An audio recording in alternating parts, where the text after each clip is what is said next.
Anna had always loved Christmas. For her, it was the warmest holiday of childhood.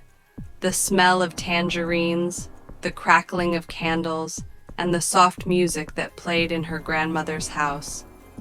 When she moved into her own apartment, she decided that this year she would celebrate alone. She imagined a peaceful night, hot chocolate, movies, and a glowing Christmas tree. On the eve of the holiday, Anna went up to her grandmother's attic and found a large old box. Inside were ornaments that once decorated the tree when her parents were young. Glass balls with faded paint, wooden toy soldiers, angel figurines, and a strange Santa with a cracked, almost ruined face. His eyes were painted as black smudges, and in the dark, he looked alive. Anna smiled, true vintage beauty, and hung all the ornaments on the tree in her living room. When the lights turned on, the room filled with warmth and coziness. She took a photo for social media and captioned it, "My first Christmas tree on my own." But that very night, something strange happened. Sitting on the couch, Anna noticed the figures on the branches move slightly. At first, she thought it was a draft, but the windows were tightly shut. What unsettled her most was Santa. He had been hanging on the top branch, but now he was turned directly toward her, as if watching.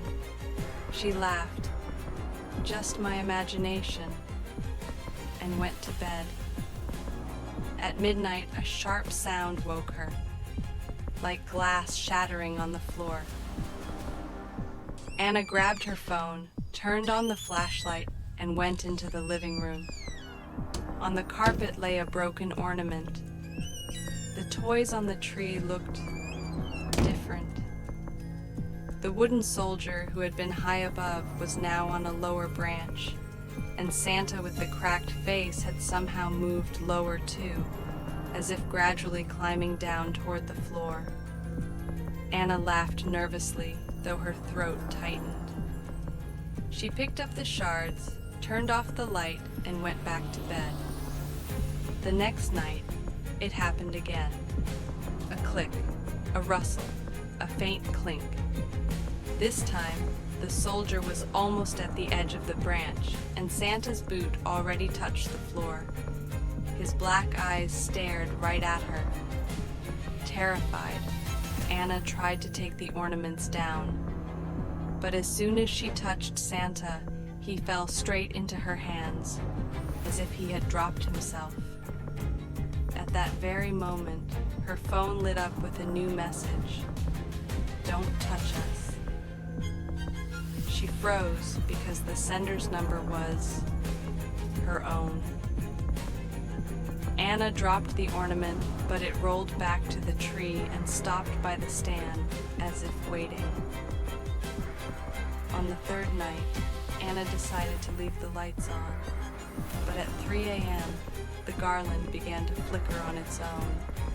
The room plunged into darkness, then flashed with colors. And in each flash, Anna saw something new. The ornaments no longer hung.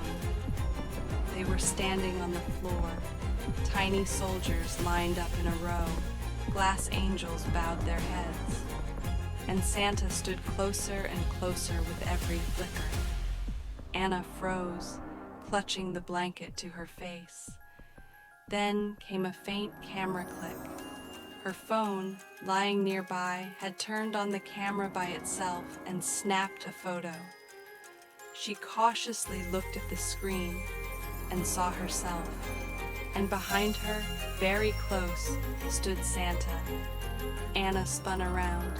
The room was empty, only the tree. She looked back at her phone. The camera was now recording video, showing her in real time, and just behind her shoulder, something slowly moved.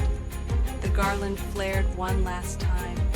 In complete darkness came a child's laugh, and new text appeared on the screen. "We've come to celebrate with you.